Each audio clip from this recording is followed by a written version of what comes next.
Hello, BookTube. It's Friday Reads time. And a few of these we've seen before. That's the problem with Friday Reads. I want to take you through some of the stuff that I'll be reading this weekend, starting all of today.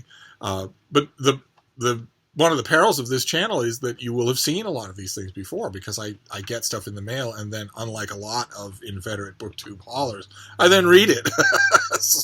But the first thing is not something I got in the mail. It's this thing. It's The Life of Captain James Cook by J.C. Beaglehole. Great biography. Not only the definitive biography of Captain Cook, but also one of, if I were going to make a shelf of, 20th century biographies that were works of art on their own, just jewels of the genre, this would be one of them. So I was very happy to get a copy that I could just reinforce and keep. And I've been sort of delving into it, reading 2 chapters here, 2 chapters there. So it will be still my companion all weekend long. I'm savoring it. Then the next one we've seen before. We saw it on this channel when I got it, and I figured I actually put it on a side pile and thought, yeah, okay, that's great. I'll get to it. Then I thought, no, you should read it. And it's The Dog, A Natural History. And the reason I put it on the side pile to start with is because, not meaning to toot my own horn here, but, well, there's a handful of subjects on which I know quite a bit. There's nothing wrong with saying that. If you've done the legwork, if you can prove it, if you can back up what you say. And the subject of Canis Familiaris, the subject of the dog, is one of those subjects. The reason I put this on a side pile to start with is because I can know almost beyond any shadow of a doubt that there's nothing in here that I don't already know, and no reference works in the back that I haven't already read. So in that sense, it didn't seem to have the urgency. The first half of the book is common sense care and adopting strategies and advice and whatnot. I don't need those. And then there's a bit on the history and evolution of dogs, and I don't need that. And then the back is, I think we saw when I hauled this, the back is sort of one-page profiles of various purebred breeds of dogs. And I don't need those either. I know all those breeds very well. I've had close personal friends among them for a very, very, very long time. I know their ins and outs. I know their personalities. But I'm still going to give this a try. You never know when an author might put their own stamp on it. So that's on the list. And then we're going to...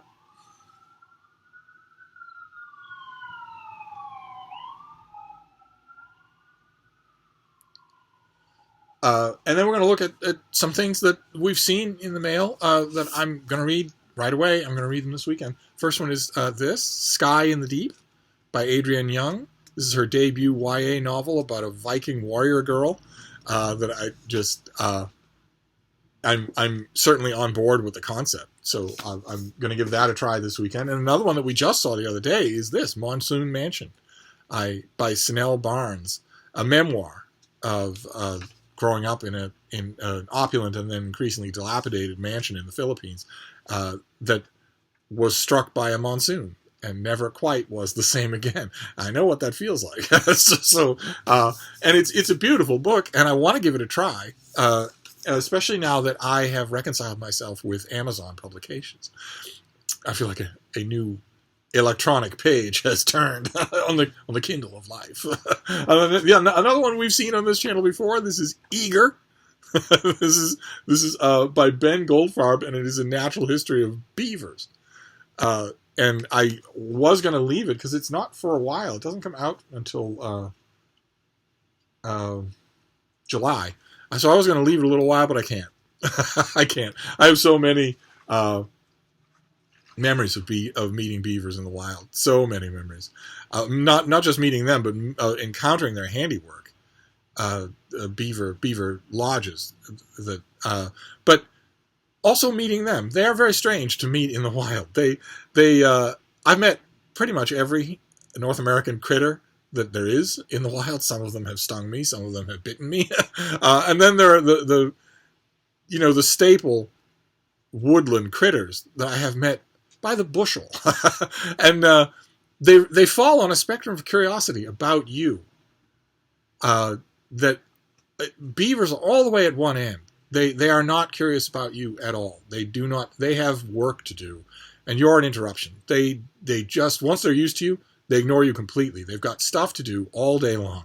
I have a feeling they relax and take it easy once it's time to cuddle up for the night. In fact, if you go on YouTube, there are all sorts of fascinating cams that live cams that have been put inside beaver dams, inside beaver lodges, that show them when they're at home, and it's pretty much as I predicted. But during the day, they're all business.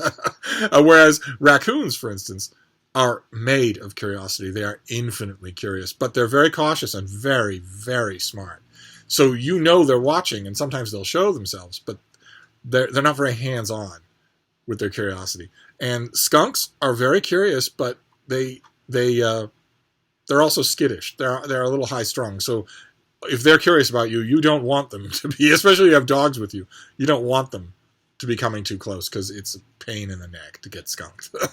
And then all the way at the opposite end of the spectrum for beavers would be porcupines, who are not only curious and adorably dim-witted, but also completely forthright. They are invulnerable, and they know it. So they will just waddle right up to you to me anyway, on a trail or at a campsite.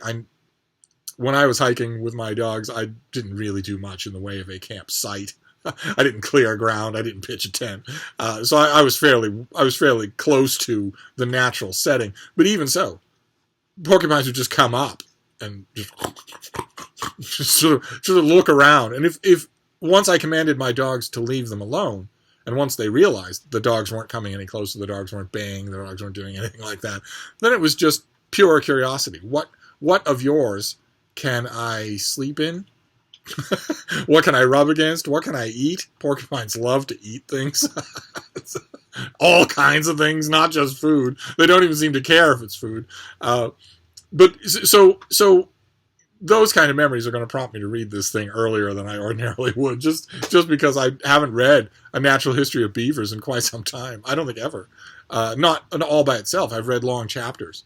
But anyway, let's move on to this next book is The Darkening Age by Catherine Nixie. This is her study of Christianity's war with classical antiquity, with classical culture, with non-Christian culture, smashing statues, carving crucifixes into statues, burning books, burning scrolls, burning temples. It's a fascinating subject. Of course, if you read Edward Gibbon, if you read The Decline and Fall of the Roman Empire, you get loads of it. But this is it in concentrated form, and it has a greater emphasis. In 2018, it has a greater emphasis than if I'd encountered this book in 2008, it wouldn't have had that. But we have seen ISIL, we've seen throwback arch-conservative Islamic fanaticist organizations. We've seen them not only decapitate people on camera, but also wantonly destroy ancient temples, ancient monuments. In one case, killing an old and completely inoffensive curator of such artifacts and hanging him from the monuments that he studied his whole life. And it's easy in the 21st century to look at that news and think how utterly barbaric, but Christians did the same things for centuries. They were ruthless about it. It's amazing that we even have manuscripts of Catullus or Propertius or any ancient classical authors. It's amazing that we even have them, considering how many mountains of them the Christians destroyed, and the statues and the buildings and the people. So this is, I can't wait to read it. I hope it does the subject justice, because the subject is fraught with melodrama. Then the next one we've seen on this channel before. This is A Naturalist at Large. Sorry.